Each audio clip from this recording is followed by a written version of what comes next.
So hello everyone, मेरा नाम है आदर्श सिंह और आप देख रहे हैं अपने पसंदीदा चैनल ज्ञानोदय कोचिंग क्लासेस। तो यह वीडियो उन सभी स्टूडेंट के लिए बहुत ही इंपॉर्टेंट होने वाला है जो इस साल के बोर्ड एग्जाम में इतिहास रचने वाले हैं और कहीं ना कहीं उन्हें फिजिक्स जैसे सब्जेक्ट में डर लग रहा है कि समझ नहीं आ रहा है कि क्वेश्चन पेपर किस तरह का आएगा, क्या पैटर्न होगा। और अगर देखा जाए तो आपके एग्जाम में बचते भी हैं सिर्फ एक दिन, तो एक दिन में मुझे पता है कि आपको बहुत ज्यादा टेंशन हो रहा होगा कि तैयारी हम कैसे करें कि एक दिन में हम अपना पेपर बहुत अच्छे से कर ले जाएं। क्योंकि कहते हैं ना भैया कि अंत भला तो सब भला, इसलिए आपको आपने साल भर नहीं पढ़ा, सिलेबस नहीं कंप्लीट हो, उससे कोई मतलब नहीं। आप उन बातों को भूल जाइए और सिर्फ आपके पास 24 घंटे का टाइम है, इसे अच्छे से यूज करके अपने एग्जाम में 100% अपना देना है। इसीलिए आपको क्या करना है, सबसे पहले एक वीडियो देखना है जो मैंने आज सुबह ही पोस्ट डाला है। उसमें मैंने बताया कि 50 टॉपिक्स कौन से हैं जिन्हें आप तैयार कर ले तो आपका काम हो जाएगा। क्वेश्चन बैंक तो आपके पास होगा, नहीं तो यहाँ पर एक प्लेलिस्ट दी गई है चैनल पर, उस प्लेलिस्ट में भी वो 50 टॉपिक आप तैयार कर सकते हो। उसके साथ ही साथ मैंने बताया था कि मैं आपको 3 मॉडल पेपर करवाऊंगा। एक मॉडल पेपर मैंने डाल दिया है, ये दूसरा मॉडल पेपर है, ठीक है, उसे भी देख लेना। और एक मॉडल पेपर और आएगा कल सुबह, उसे देख लेना। तो इन मॉडल पेपर को करने के बाद, ये 3 मॉडल पेपर करने के बाद मैं बताता हूँ 90% यहाँ से बनेगा, 90 से 95% तक यहाँ से बन सकता है। और मैंने जो 50 टॉपिक बता दिए उसके बाहर तो कुछ आना ही नहीं है। वो वीडियो अगर आपने नहीं देखा तो जाकर चैनल पर देख लेना। चलो, ये हमारा सेट, दूसरा सेट है जो आज की इस क्लास में हम करने वाले हैं। आपको पता तो होगा ही ना कि हाँ, यहाँ पर आपको रोल नंबर अनुक्रमांक भरना होता है। इतने तो नादान नहीं होना आप सभी लोग। इसके साथ ही साथ समय 3 घंटे 15 मिनट का बचता है। पूर्णांक आपका 70 का होता है, 30 नंबर प्रैक्टिकल के मिलते हैं, ठीक है। बहुत सारे खंडों में विभाजित होता है, एक बहुविकल्पीय वाला, दूसरा 1 अंक वाला, फिर 1 अंक वाला, उसके बाद में लघु उत्तरीय प्रश्न 2 अंक के और लघु उत्तरीय सेकंड में 3 अंक के, उसके बाद 5 अंक वाले प्रश्न आते हैं। चलो, और अब देखिए यहाँ पर सबसे पहले आ जाता है आपका बहुविकल्पीय प्रश्न। खंड आ में क्या है आपका बहुविकल्पीय प्रश्न, कितने नंबर के? 1 नंबर के। कितने क्वेश्चन? 5 क्वेश्चन, यानी 5 नंबर आपको बहुविकल्पीय के मिलेंगे। मैं एक वीडियो बहुविकल्पीय की भी डाल दूंगा जिससे आपको सारे बहुविकल्पीय करने में मदद मिल जाएगी, ठीक है। चलो, क्या दिया गया है पहला क्वेश्चन, 8 कूलाम आवेश में इलेक्ट्रॉनों की संख्या कितनी है। ये एक क्वेश्चन जो है यहाँ से एक, अगर आप कॉन्सेप्ट समझोगे ना तो क्वेश्चन कोई भी आएगा कर लोगे। कॉन्सेप्ट है Q बराबर एन। इस सवाल से आपको यहाँ पर डिजिट चेंज करके दे सकता है, 8 के बजाय 18 भी दे सकता है, ठीक है। लेकिन यही सूत्र रखोगे तो आपका निकल कर आ जाएगा वैल्यू। पूछा क्या गया है? इलेक्ट्रॉनों की संख्या ना, यानी n पूछा गया आपसे, n पूछा गया है, आपको Q बताया गया है, यानी कितना? 8 कूलाम है ना। और E आपको पता है इलेक्ट्रॉन पर आवेश कितना, 1.6 × 10⁻⁻19। तो आपको पता है Q बराबर क्या होता है, n है ना। तो यहाँ से अगर n निकालेंगे तो क्या हो जाएगा बताओ? QI हो जाएगा ना।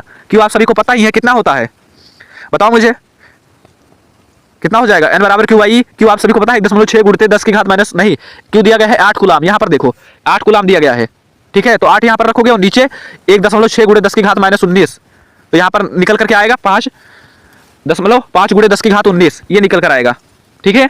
चलो, सूत्र क्या लगा? Q बराबर n निकाला, n निकालना था, Q बटे E हो गया। Q हमें 8 दिया गया था, E दिया गया था 1.6 × 10⁻19। ये याद रखना, ठीक है, ये याद रखना पड़ेगा आपको। और ये डिजिट दिया जाएगा तो भाग कर दोगे तो क्या आ जाएगा? 5 × 10⁻19, ठीक है। यानी इसका ए राइट आंसर हो जाएगा, ए वाला, ठीक है। चलो, अगला क्या दिया गया है कि 1 इलेक्ट्रॉन वोल्ट का मान होता है, 1 इलेक्ट्रॉन वोल्ट का मान। तो 1 इलेक्ट्रॉन मैंने क्या बताया था? 1.6 × 10⁻⁻19 होता है ना। वोल्ट जुड़ गया, 1 इलेक्ट्रॉन वोल्ट, तो यहाँ भी वोल्ट जोड़ दो, तो यानी जूल, 1.6 × 10⁻⁻19 जूल, ठीक है। ये होता है। किसी चालक की प्रतिरोधकता व चालकता का गुणांक किस पर निर्भर करता है? यहाँ पर मुझे लगता है गलत है, पर हाँ, प्रतिरोधकता क्या होता है? प्रतिरोधकता क्या होता है? ये रो होता है ना। और चालकता क्या होता है? इसका उल्टा, यानी 1 बटा है। और इसका जब गुणनफल निकालेंगे तो 1 आएगा। तो मुझे नहीं लगता कि किसी पर भी निर्भर करता है। बाकी इसका आंसर आप कमेंट में बता देना। गतिशील आवेश उत्पन्न क्या करता है? तो आप सभी को पता है आवेश 2 प्रकार के होते हैं, एक स्थिर, दूसरा गतिशील।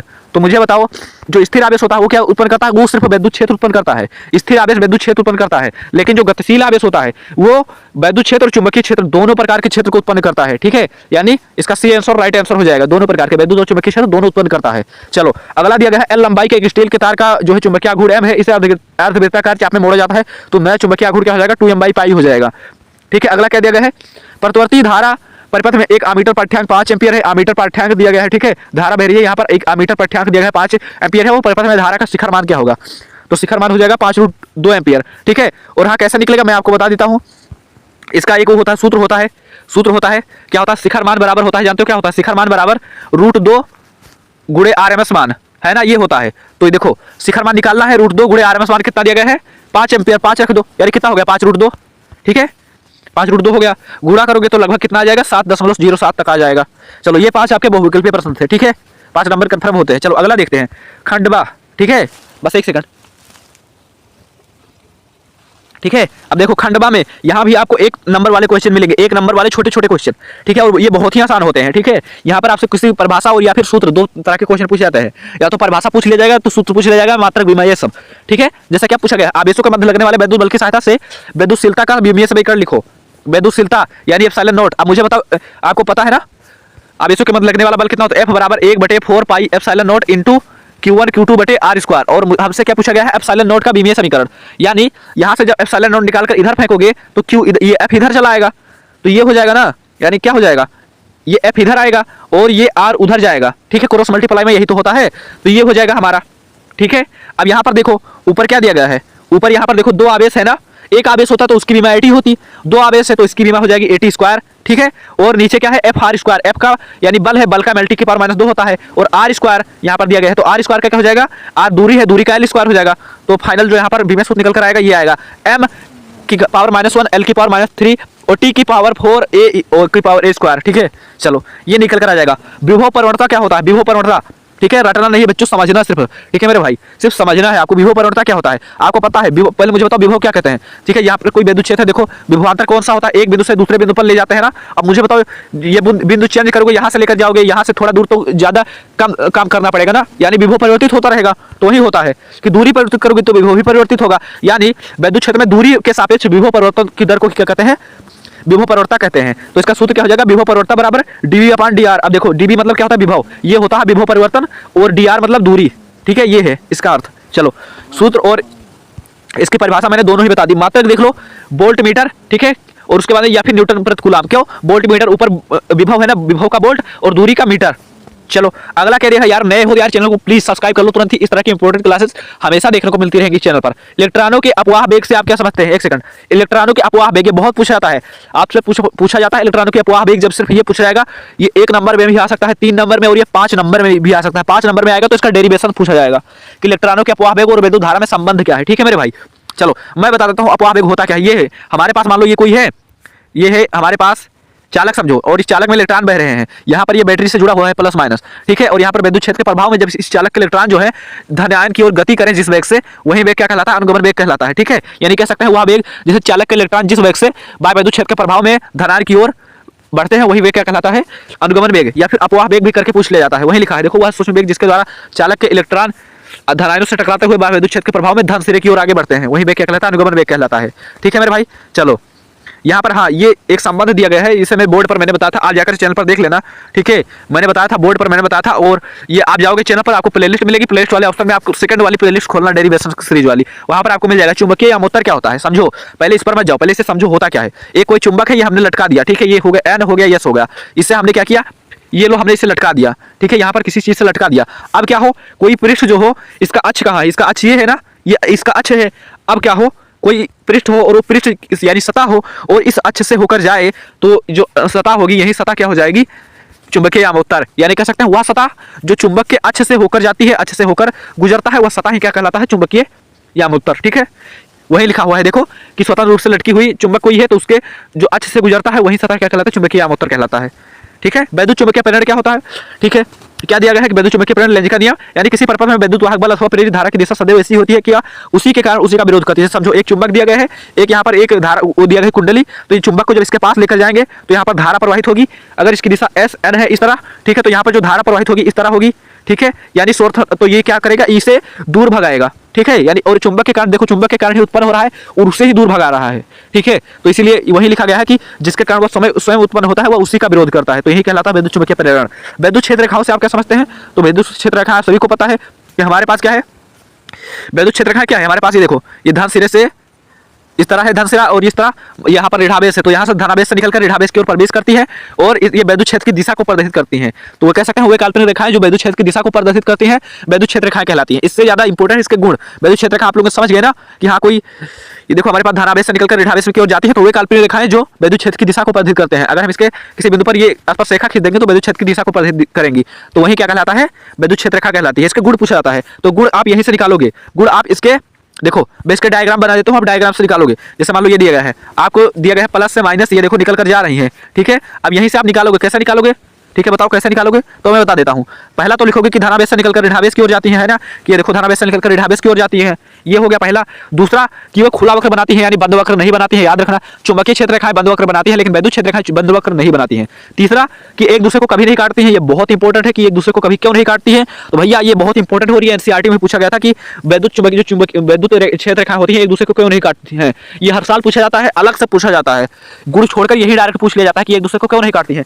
तो याद रखना हमेशा क्या होगा, मैंने पहले भी बहुत बार बताया कि एक साथ काटेंगी तो हमें तो पता है ना कि अगर हम स्पर्श रेखा खींच देंगे तो विद्युत क्षेत्र की दिशा प्रदर्शित करेगी। तो जब हम स्पर्श रेखा खींच देंगे, जब ये काटेंगी तो एक इधर बताएगी, एक इधर बताएगी, एक इधर विद्युत क्षेत्र की दिशा एक इधर बताएगी और दूसरी बताएगी इधर। तो एक साथ दो दिशाएं तो संभव है नहीं, तो इसलिए एक दूसरे को नहीं काटती है। चलो अगला क्या देखा, विद्युत विभव क्या होता है। तो विद्युत विभव क्या होता है, अभी मैंने आपको समझाया कि कोई हमारे पास विद्युत क्षेत्र है, ये रहा हमारे पास विद्युत क्षेत्र, इसी में क्या हो, एक बिंदु हो, दूसरा बिंदु हो। अब यहाँ से क्या करें, एकांक परीक्षण आवेश को उठाकर लेकर जाए और यहाँ पर एक बिंदु से दूसरे बिंदु तक, तो वही जो कार्य करना पड़ता है वही कहलाता है विद्युत विभव। अगर अनंत से उठाकर लाते, यहाँ अनंत है, अनंत से लेकर जाते तो विद्युत, सॉरी मैंने विभवांतर बता दिया आपको, सॉरी यार, ठीक है, मैंने बताया जो विभवांतर था क्या हो, ठीक है, फिर से समझ लो कि सॉरी भाई यार, मैं क्या करूं, मैं विभवांतर मैंने समझ लिया।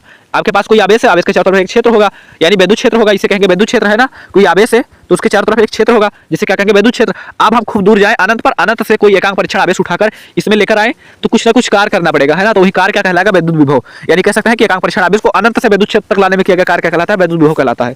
ठीक है मेरे भाई, समझ में आया। तो वही लिखा है, किसी बिंदु पर विद्युत विभव धन परीक्षण आवेश अनंत से उस बिंदु तक लाने में किए गए धन परीक्षण आवेश की व्युत्पत्ति के बराबर होता है। ठीक है, यानी अगर विभव लिखेंगे तो विभव बराबर लाने में किया गया कार्य, एकांक आवेश उसको लाने में किया गया कार्य, यानी W/Q। ठीक है, मात्रक क्या होता है, मात्रक होता है जूल प्रति कूलम या वोल्ट भी होता है, जूल प्रति कूलम अथवा वोल्ट होता है। चलो ये दिया गया डेरिवेशन बिंदु आवेश के कारण विद्युत विभव, ये मैंने डेरिवेशन सीरीज में करवा रखा है। कहां से देखोगे आप, डेरिवेशन सीरीज पर मैंने यहाँ पर लिख दिया है। ठीक है, और इस डेरिवेशन सीरीज में जब आप देखोगे वहां अच्छे से समझ में आएगा, वहां पर मैंने बोर्ड पर बताया है। ठीक है, कहाँ कुछ नहीं करना है, सबसे पहले चैनल पर जाओगे और यहाँ पर प्लेलिस्ट वाले ऑप्शन में जाओगे। ठीक है, प्लेलिस्ट पर, उसके बाद मुझे बताने की जरूरत नहीं है, दूसरे नंबर की प्लेलिस्ट आपको मिल जाएगी, वही है। ठीक है, बिंदु आवेश के कारण विद्युत विभव। धारा घनत्व कैसे क्या समझते हैं आप, समझो। अगर हमारे पास ये रहा कोई चालक, ठीक है, ये रहा हमारे पास चालक, और इस चालक में क्या है, इसका मान लेते क्षेत्रफल A है और इसमें धारा प्रवाहित हो रही I, तो जो एकांक क्षेत्रफल में प्रवाहित होने वाली धारा है उसी को क्या कहते हैं, धारा घनत्व कहते हैं। यानी इसे J से प्रदर्शित करते हैं तो J बराबर क्या हो जाएगा, प्रवाहित होने वाली धारा, एकांक क्षेत्रफल उसमें प्रवाहित होने वाली धारा। ठीक है, J बराबर I अपान A, वही लिखा हुआ है। ठीक है, यहाँ पर पढ़ लीजिए। ठीक है, मैंने सूत्र भी बता दिया।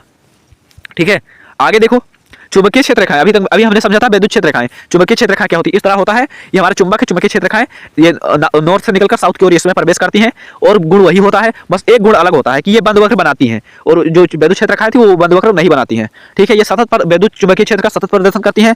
ठीक है, यानी लगातार, उसके साथ ही साथ एक दूसरे को नहीं काटती है। क्यों नहीं काटती, मैंने बताया था कि ये चुंबकीय क्षेत्र की दिशा को प्रदर्शित करती है। अगर काटेंगे तो एक चुंबकीय क्षेत्र इधर बताएगी, एक इधर बताएगी, तो एक साथ दो तो संभव है नहीं, तो इसलिए एक दूसरे को नहीं काटती है। ठीक है, चलो अगला क्या है, यहाँ ये डेरिवेशन, आप डेरिवेशन सीरीज से देख लेना। ठीक है, दिखाई दे रहा है,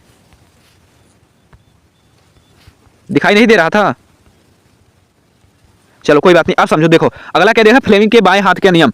फ्लेमिंग के बाएं हाथ का नियम बहुत ही इंपॉर्टेंट है, पूछा जा सकता है, ऐसे ही छाप देना है आपको इसके लिए 3 नंबर मिल सकता है, 3 नंबर मिल जाएगा आपको। ठीक है, क्या हम अपने हाथ की जो है अंगुलियों को इस प्रकार फैलाएं ना, इस प्रकार समायोजित करें या फैलाएं कि ये तीनों एक दूसरे के लंबवत हो। तो ये देखो, जो अंगूठा होगा ना, ये इस पर लगने वाले बल, और बी जो होगा इसकी विद्युत क्षेत्र चुंबकीय क्षेत्र की दिशा, और आई ये धारा को प्रदर्शित करेगी। ठीक है, याद रखना सूत्र ये FBI से याद रखना, SBI बैंक होता है तो FBI से याद रखना। ठीक है, F ये बल चुंबकीय क्षेत्र और ये धारा, ठीक है, प्रदर्शित करता है। वही लिखा हुआ है कि अपने इस प्रकार फैलाएं कि अंगूठे एक दूसरे के लंबवत हो, तो ये विद्युत क्षेत्र की दिशा को भी प्रदर्शित करता है, जो F है बल की दिशा को प्रदर्शित करता है। चलो ठीक है, स्वप्रेरण और अन्य, ये बहुत पूछा था, स्वप्रेरण और अन्य प्रेरण।